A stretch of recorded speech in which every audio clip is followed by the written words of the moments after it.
Students, today we are going to demonstrate antenatal examination. First of all, the tray consists of one fetoscope, otherwise stethoscope, two inch tapes, one pen and paper, and the articles needed for the vital signs checking, that is BP and the temperature tray. And there should be a weighing machine. That's all the articles needed for the assessment. Antenatal examination consists of history taking and general physical examination. In history taking, first identification data of the patient should be collected. The name of the patient, age, ward, IP number, OP number, the duration of marriage and life, address, then religion, occupation of the patient and the husband, education status of the patient and husband, diagnosis of the patient, and date of admission. Then present obstetrical history. In present obstetrical history consists of obstetrical score. Obstetrical score include GPLA. G means gravid, number of times she became pregnant, and para means number of times she given birth to the fetus. Then P means para, that is number of times she given birth, and L means she given birth live baby. Then A means abortion. Next is the LMP and EDC of the patient. LMP is last menstrual cycle, and EDC is calculated in two methods, that is we can add the 7 days plus 9 months to the LMP, or we can add 7 days to the months and minus 3 months from the months of the LMP. Like this we can calculate the EDC. Then we have to calculate the gestational week. For that we have to calculate from the LMP and the EDC. This is about the obstetrical score. So obstetrical score consists of obstetrical history consists of obstetrical score, that is GPLA, LMP, EDC and the gestational age. Next we have to assess the antenatal history, that is including each trimester, first trimester, second trimester and the third trimester. So first trimester consists of first 3 months, second trimester from 4, 5, 6, then third trimester consists of 7, 8 and 9 months. That is a 3 trimester. In each trimester we have to take the history of their antenatal examination. Then they take the TT, vaccination 2 doses, medication, any minor elements, then their weight increases in each trimester, then any complication of pregnancy during this trimester. These are the obstetrical history of the antenatal history should be collected. Then past obstetrical history consists of the previous pregnancies or abortion. So if she had a previous pregnancy or that is a previous delivery, so we have to collect the month and year of pregnancy, duration of pregnancy and any complication during pregnancy. If the labor, duration of labor, then the mode of delivery and any complication during labor. In the pituitary also we have to collect any complication or it was the normal pituitary. And the baby is alive or stillborn, and collect the sex of the baby, birth weight and immunization status and present health status of the baby. These are include the past obstetrical history.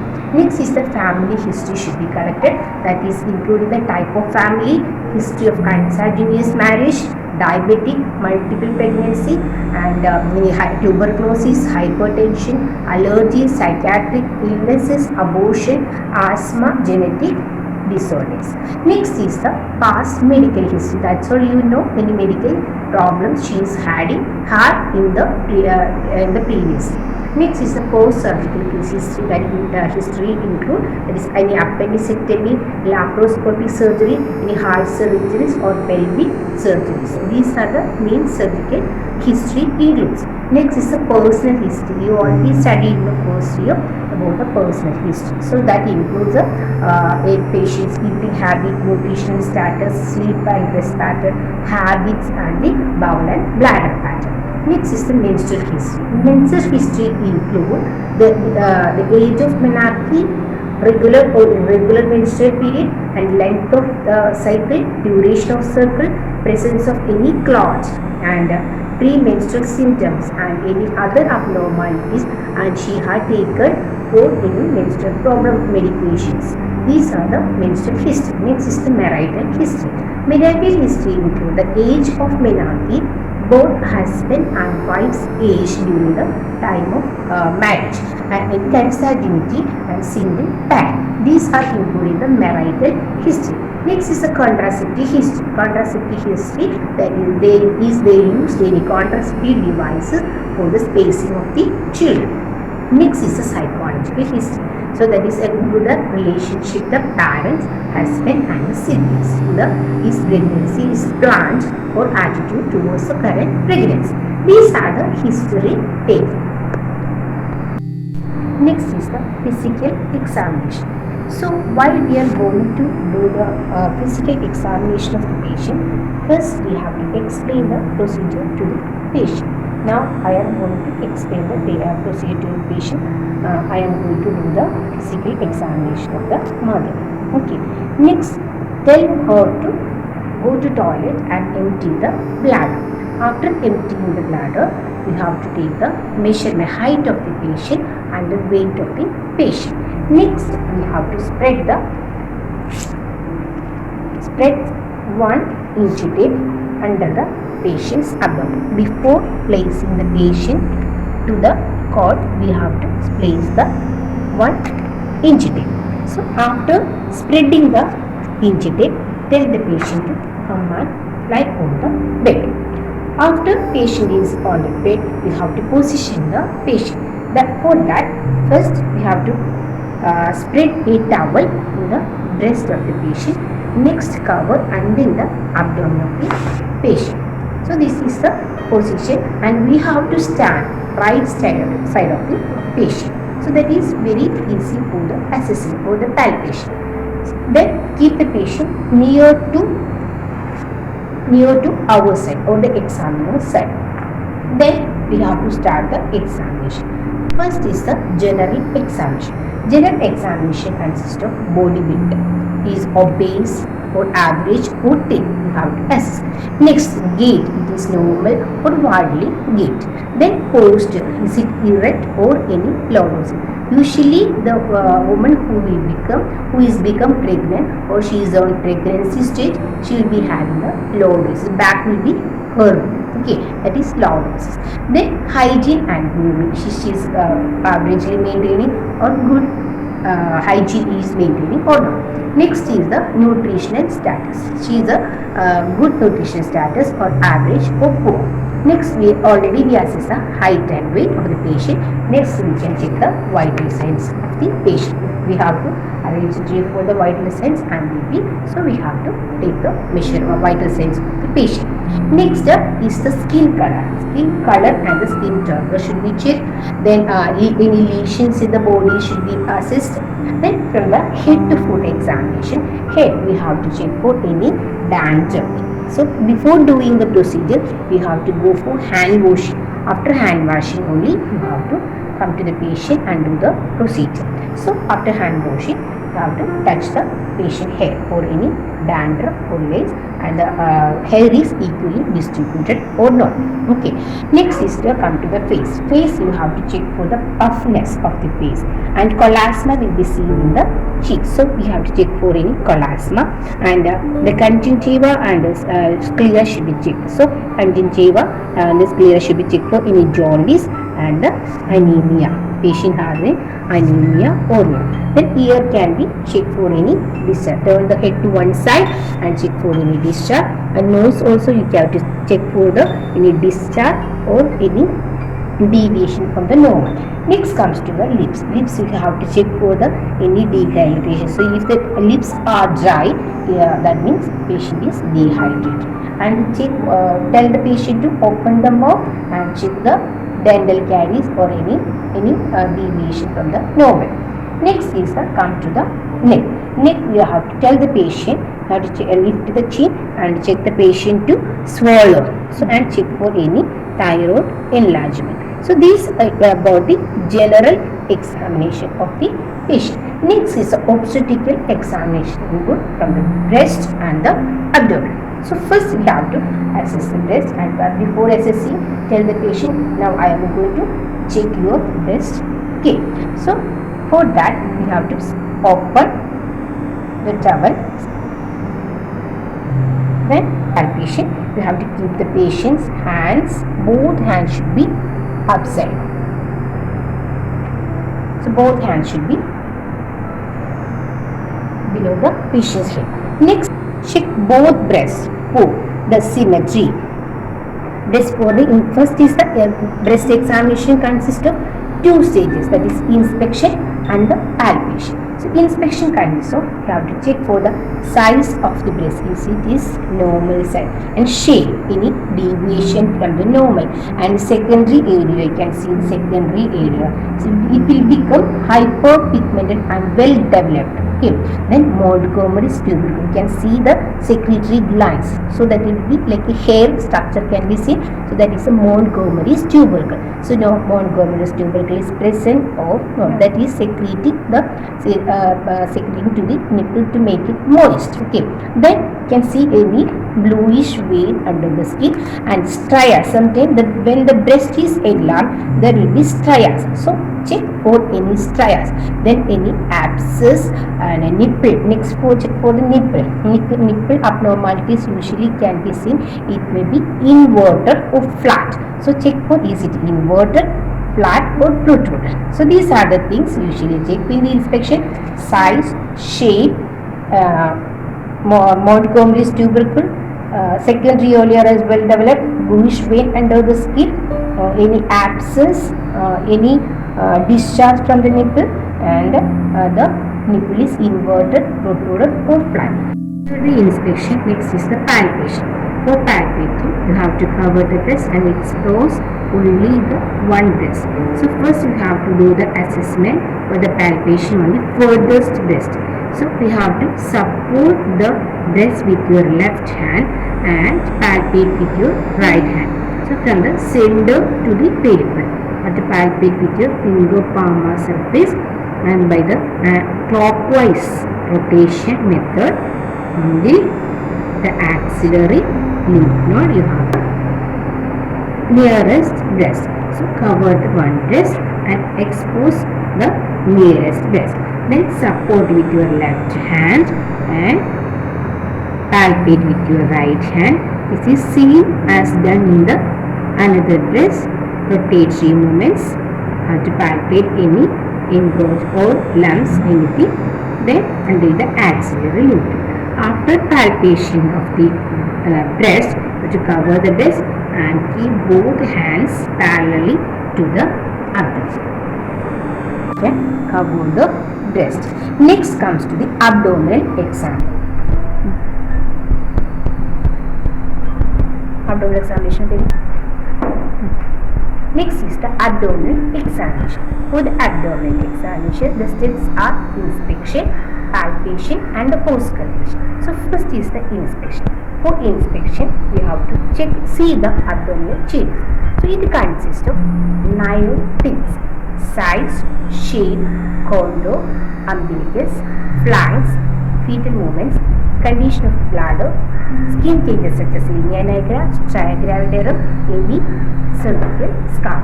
So these are the main 9 points consist of the inspection. So first, size of the abdomen. Size is appropriate to gestational age. It is appropriate, small or large. So if it is appropriate means we can see the normal size.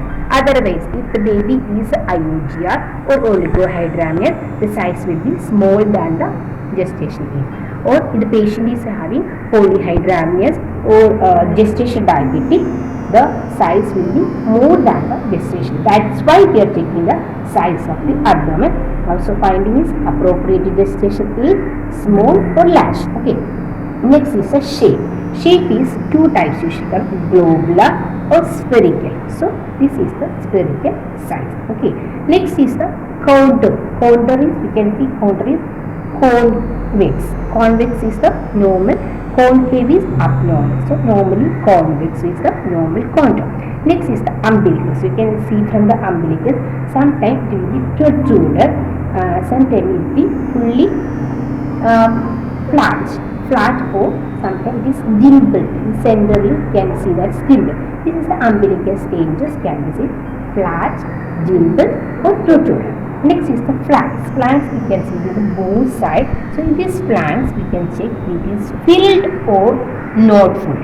Okay, so it is full or not full. Okay, next is the fetal movements. Fetal movements, if we can visible, we can write it as see as it is visible at the time of inspection. Otherwise, we have to ask the patient, is the fetal movements are elicited by the mother. So we have to ask them, are you feeling the fetal movements? If the mother says yes, that means the fetal movements are elicited by the mother. Next is the condition of the bladder. We already told the patient to empty the bladder before the assessment. So that's why you can see the bladder is empty. Condition of the bladder is empty.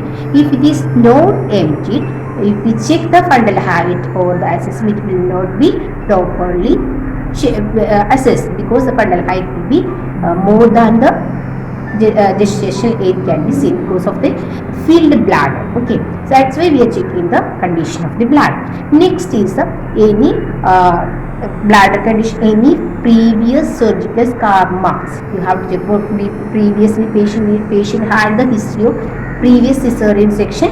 So that time there may be surgical scar or appendectomy, laparoscopic surgery. All these scar marks can be seen. So that's why you have to check for any incisional scar or signs of infection in the abdominal area. So then next is the linear nigra and the striagram. So linear nigra is seen from the symphysis pubis until the situs. We can see a dark line can be seen from the symphysis pubis to the until the syphilis. And next is the skin mark changes in the striagram. So striagram is a stretch mark can be seen in the around the umbilical area. It can be seen in the thighs and also abdomen can be seen, but in the abdomen we have to check. So these are the inspection. The inspection consists of size of the abdomen, shape, contour, umbilicus, flanks, fetal movement, condition of the bladder, skin changes, and any other surgical scar. So these are the inspection.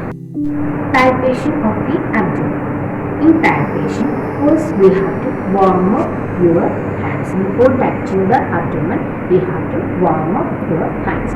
Because if the hands is cool, when we touch the baby, the cavity will be moved. So that's why. Next is the palpation. So in the palpation, first we have to check the abdominal girth. We already cut the inch tape behind the patient part. So that's why we can assess. This is the umbilical area. So I am checking. This is not in the inch. We are measuring the centimeter. So centimeter from the 1 we are checking here. Okay. So this is the abdominal girth. Abdominal girth is measured, that is, it is now you can see it is the 93. So this is the abdominal girth. It is centimeter we are measuring. We are checking the abdominal girth for any polyhydramnios. So there is a large abdomen or small polyhydramnios or oligohydramnios or large baby. For that we are assessing the abdominal girth. So first in the palpation we assess the abdominal girth. Next is the fundal height. For that I took next inch tape. Okay, then first palpate from the syphilis sternum. You just keep my hand. So finger palmar surface, ulnar space we are keeping in the fundal area. So this is, I kept my left hand on the fundal area, and between the middle and the ring finger I am keeping the inch tape. Then from the fundal to the symphysis, I kept the pelvis here, so you can see clearly from the symphysis pubis we are checking the measurement, that is fundal height. So now it is 28. You can see it is 28 is the fundal height. Now do not remove your hand. First, if you after keeping your hand on the abdomen, do not remove your hand from the abdomen until the examination is finished. So I am keeping my hand on the fundus, and after measuring the inch tape, I will just remove the inch tape. Next is the weeks. Now centimeters only assessed. Next is the weeks. For the assessing the week until the umbilicus, it is 24 weeks of gestation. So I am keeping my 4 finger. So each finger consists of 1 week. So 4 finger means 28, then 32. Then I am keeping my thumb finger here. So I am next I am keeping my fingers. You can keep your finger like a 1. That is 33, 34. Okay, you can see 33, 34. So that is the weeks. Once more I am showing until the umbilicus it is 24, 4 finger 28, then 32, keeping my thumb finger 33 and the 34. So 34 weeks by hand and 28 centimeter is the fundal height. Okay, now I am keeping my further next hand on the abdomen. Okay, fundus, and facing to the patient face. Okay, then palpating with my ulnar space.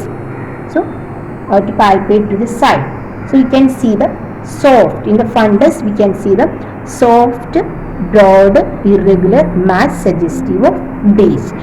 If it is hard and globular mass, it is suggestive of head. So now it is soft, broad, irregular, soft dot irregular mass suggestive of fetal bridge.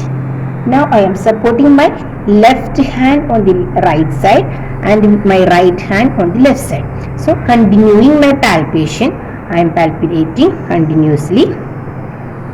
Okay, until here there is a groove. So this is a head and this is the back. So there may be a groove can be felt. Until the groove you have to palpate. So this is the findings. This is the left side. So my finding is it is a smooth, curved and resistant field suggestive of fetal back. Same. You can see a smooth, curved mass suggestive of. Otherwise we can see it like we can feel like ribs over here. Baby's ribs can be correct. You can feel like it. So that indicates fetal back. Until the groove you can palpate. Then support the left side of the mother. Okay. Then right side. I am continuing my palpation. Here you can see the right side. It is the smooth. The left side you can see like a small knob-like. You can see this is like a knob-like. So small knob-like irregular parts. There may be empty space between the limbs. That is the lower limbs and the upper limb. There may be empty space. That is the small knob-like irregular parts with empty space in between. That's suggestive of fetal limbs. Okay. So my finding is left side is back and the right side is the limbs. Okay. Now I am rotating to the lower. That is the pelvic palpation. Okay. So pelvic palpation you can see. I am palpating. So I can feel like this. In this the pelvic ring. There is a broad, soft, round mass suggestive of breech or smooth, hard, globular mass suggestive of fetal head. So in this one, pelvic rib, pelvic palpation, pelvic rib. That is we can palpate. That is smooth, hard and globular mass suggestive of fetal head. And my hand where I am trying to close it, it cannot be continuously closed. That means it is the diverged. So hand is when diverged, that means head is engaged. If it is closed, that means converged. Then it is above the pelvis. So now it is diverged. That means head is engaged. Then we can keep the mother's leg on flex position. Then grasp the lower portion. So after keeping like this, you have to hold the head like this. Then grasp the lower portion and keep my left hand on the fundus. I am trying to move. So it is not movable. That means head is engaged. Okay. Next is the polygraph. So this is the polygraph. While I am trying to move, it is not mobile. That means it is the head is also engaged. Okay. Next is the combined group. Combined means we have to again one more time we are assessing if the breath is above or head is down. Confirming, that is the combined breath. So fundus it is breech and the lower portion, that is the pelvis, it is head. So that is the palpation complete. So palpation consists of fundal palpation, lateral palpation both sides, and pelvic palpation. Pelvic palpation consists of pelvic grip and the polygraph. Okay. So now I am keeping the hands on the legs on the normal position. Next we have to do the auscultation. So while we assess the back, we see there is a groove. Okay. So where the FHs will be get above the groove, we can see the FHs. So this is the head and neck. Here is neck. Above the neck there is a back. So we can assess the FH. So we are checking with the stethoscope. This side should be in the ear, and here the broad side should be little back. Okay. So before doing the assessment, we have to keep a watch. Keep a watch in the patient's thighs. Okay. Then I am keeping this broad side on the baby's back, and I am leaning to the patient and supporting with my left hand to the right side of the baby and keeping my ear closely to the stethoscope, and I am checking the fetal heart rate. So check for if it is regular and check for 1 minute for the FHs count. Okay, normally FHs will be from 120 to 160 and the regular. So the finding will be regular and the FHs is 160 or 140, 130, 132 something like that. That if it is any irregular and it is reduced, we have to inform the doctor. This is the FHs count. Okay, then we can do the same procedure with on your ear, and this is the bell and the diaphragm. So normally while we are hearing the heart rate, this diaphragm will be open. Okay. So normally the diaphragm will be open, so we can tap here and here. But when we are assessing the FHs, the ear will be closed and the bell will be, you can see this bell will be open. So through this side we can hear the FHs. So for that we have to keep the stethoscope over the back and cover like this. Then support this side, then listen to the FHs. So we can hear the FHs very clear. This is about the auscultation. So abdominal examination consists of inspection, palpation and the auscultation. Next is the after the auscultation we have to assess the extremities. So here the extremities. So in the extremities you have to check for the any presence of edema, pitting edema. So for that we have to check the hold the angle and press with your thumb for few seconds. So we can see there is any edema. And here only in the legs also we can feel like this.